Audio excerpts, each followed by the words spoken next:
Hello and welcome to this episode of the Recruitment Podcast, where we celebrate academic recruitment and bring education to everyone. It's great to be here. Today we're diving into a topic that I think is particularly interesting, employee referral programs. Given your role in recruitment, I'm sure you've seen firsthand how challenging it can be to find the right talent. So that's why we're going to unpack some research and real-world examples to see how referrals can really be a game changer. Yeah, definitely all ears. The academic world often feels like it runs on referrals anyway, so I'm curious to see what the data actually says. Or get this, a well-structured referral program can actually save organizations up to $3,000 per hire. That's not just pocket change. It's serious budget relief. Wow, that's significant. But cost saving is only one piece of the puzzle, right? Exactly. And what's fascinating is that referrals often lead to faster hiring. One study found that referred candidates are hired 25% faster than those from other sources. That makes sense. If someone I trust recommends a candidate, I'm naturally going to prioritize reviewing their application. It cuts through the noise a bit. Yeah, it's like having a built-in filter, right? Your employees are already screening candidates through their own networks. Plus, they're more likely to recommend people who are a good cultural fit, which is huge, especially in academia, where those specific departmental dynamics are so important. Yeah, cultural fit is often the missing piece in traditional recruitment. You can have someone with a stellar CV, but if they don't mesh well with the team, it can just create all sorts of problems. And that's where referrals really shine. They're essentially pre-vetted for cultural fit. But here's where it gets even more interesting. A lot of people assume referral programs live and die by bonuses, but that's not always the case. Oh, you've got my attention. I've always just assumed that a hefty bonus was the best motivator. Well, think about Avature. They're a big player in HR tech. Yeah. In 2022, a full 30% of their hires came through referrals, and they didn't even offer financial incentives. Wow, 30%. That's impressive. Yeah. So if it's not about the money, then what is the secret sauce? It all comes down to creating a culture where employees are genuinely excited to refer their friends and colleagues. That's the real driver. Engagement is key. It's not just about posting a job opening and hoping for the best. You need to actively cultivate an environment where people feel valued and invested in their workplace. Absolutely. Think about it when you're truly happy and engaged at work. You naturally want to share that with the people you care about. You become an advocate not just for the company, but for the mission and the values that it represents. That's a powerful point.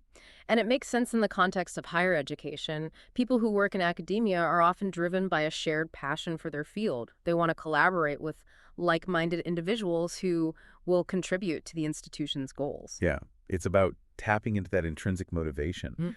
But how do we actually translate that into a tangible referral program? What are some practical steps that institutions can take? Well, professional development opportunities are a great starting point. When people feel like they're growing and learning, they're more likely to be engaged and invested in the organization. Right. Investing in your employees shows that you value their contributions and that you want to see them succeed. It creates a culture of reciprocity. They're more likely to want to give back by referring top talent. Exactly.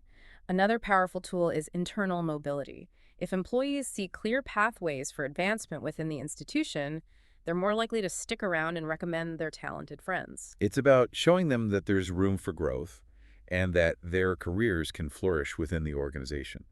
And let's not forget about the importance of a strong company culture. Especially in today's world of remote and hybrid work, fostering a sense of community is more important than ever. It's about creating a virtual space where people can connect and collaborate and feel like they belong. And a strong company culture, whether in person or online, naturally breeds enthusiasm and advocacy. That's true. When people feel connected to their colleagues and to the institution's mission, they're more likely to spread the word and recommend talented people who share their values. So we've got this engaged workforce ready to refer great candidates. But what about the practical side of things? How do we make the referral process itself seamless and engaging? That's where technology comes in. A user-friendly referral platform can make all the difference. It should be easy to navigate, mobile-friendly, and visually appealing. Right. It needs to be intuitive and engaging. No one wants to wrestle with a clunky platform. And transparency is key. People want to know what's happening with their referral. They need to be kept in the loop. Absolutely clear communication is essential. No one likes to feel like their referral has disappeared into a black hole. And here's where things get really interesting.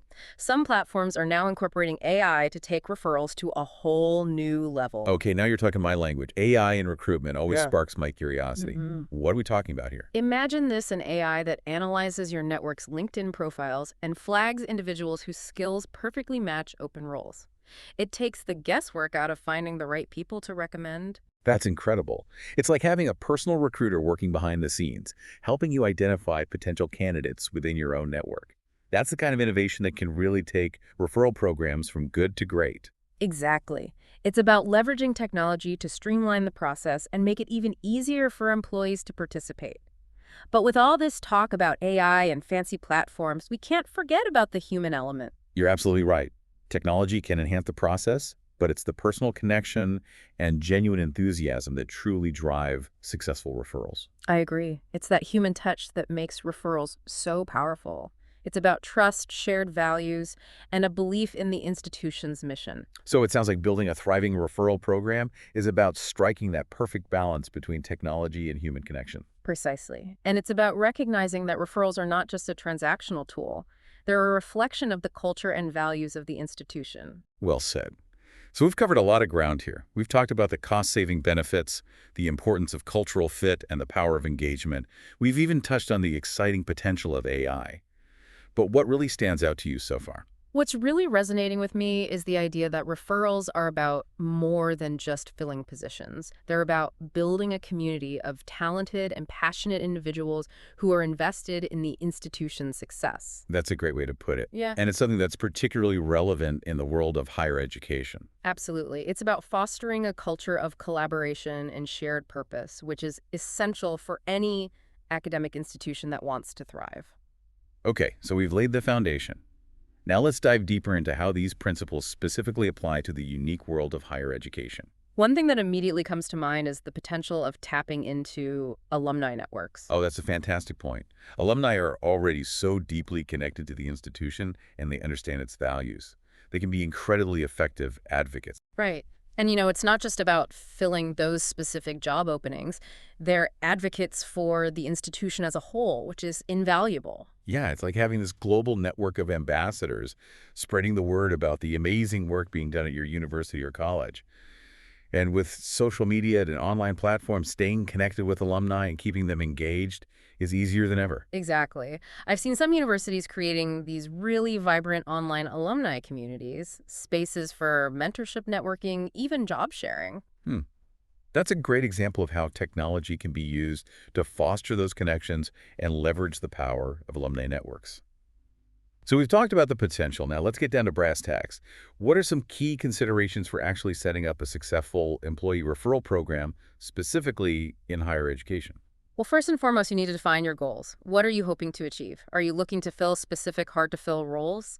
Or maybe you're aiming to build more diverse and inclusive workforce. Yeah, clarity of purpose is so important.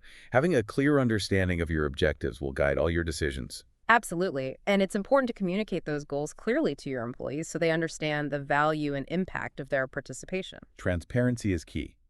When people feel like they're part of something bigger, they're more likely to be invested in its success. Now let's talk about the referral process itself.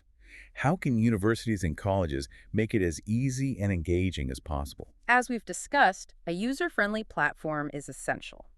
Easy navigation, mobile optimization, and a visually appealing design can make a world of difference. Yeah, it should feel modern and intuitive, reflecting the forward-thinking nature of the institution.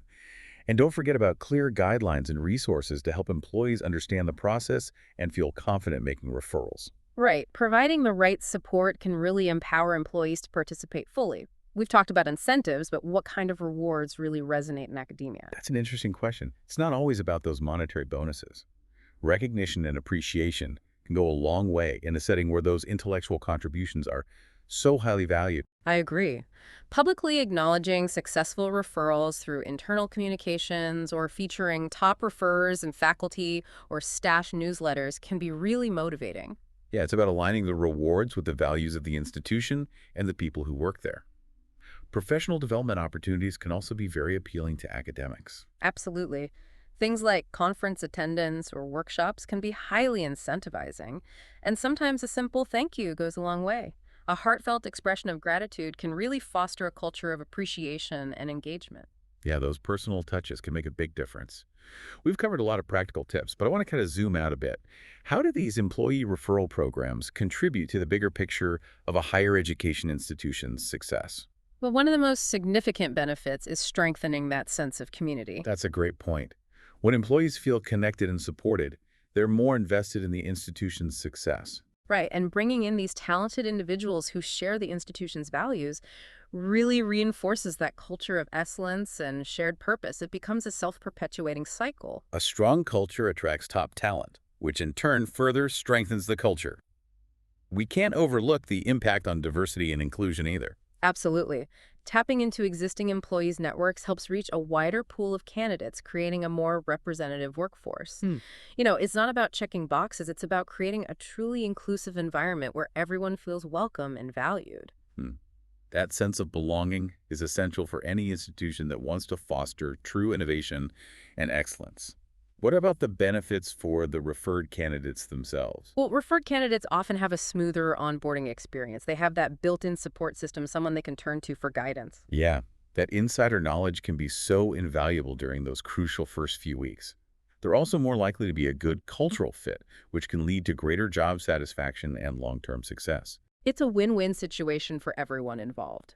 The institution benefits from a talented and engaged workforce.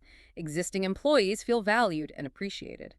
And referred candidates have a positive onboarding experience and are set up for success. That's been a really insightful conversation about the power of referrals, especially in this unique context of higher education. Yeah, I agree. We've really explored how these programs can be so much more than just a hiring tool. They can be a real catalyst for building a stronger, more connected, more vibrant academic community. Yeah, and that's ultimately what it's all about, right? Creating this thriving environment where talented individuals can come together and share their passion for learning and make a real difference in the world. Couldn't have said it better myself. So to all our listeners out there who are involved in recruitment, I encourage you to take these insights back to your institutions. Think about how you can actually implement these strategies to unlock the true potential of employee referrals. Yeah, remember, it's about fostering a culture of engagement, leveraging the power of technology, and really nurturing those all-important human connections. And if you're looking for your next opportunity in higher education, be sure to visit academicjobs.com. It's a one-stop shop for all the latest job postings in your field. It's been a pleasure having you on the show today. Thank you so much for sharing your expertise with us. The pleasure was all mine. I always enjoy these conversations. I'm sure our listeners have gained some really valuable insights. I hope so. The power of employee referrals is often underestimated, but when done right, it can truly transform an institution. Couldn't agree more. Thanks for joining us on this deep dive. My pleasure. And to all our listeners, thank you for tuning in to the Recruitment Podcast. We'll be back next week with another deep dive into the world of academic recruitment. Until then, keep learning, keep growing, and keep those referrals coming.